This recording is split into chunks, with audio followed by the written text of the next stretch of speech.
Rasulullah melarang kita untuk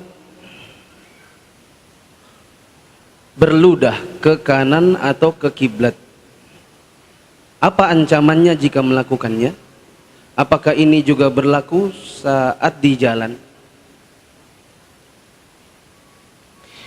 Nabi SAW pernah menyebutkan dalam hadis riwayat Abu Dawud, man talafa tujahal qiblati jaa yaumal qiyamati talafuhu baina ainaihi. Dan ini adalah hadis yang disahihkan oleh Syekh Al-Albani. Beliau katakan, Nabi SAW menyebutkan, siapa yang meludah ke arah kiblat, maka dia akan datang di hari kiamat dalam keadaan ludahnya ada pada matanya.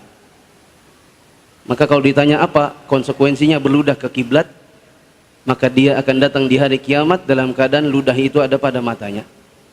Kata Syekh Al-Albani, ini termasuk bukan cuma di dalam sholat, tetapi juga di jalan atau di rumah atau tempat yang lainnya. Dilarang berludah ke arah kiblat, wallahu a'lam.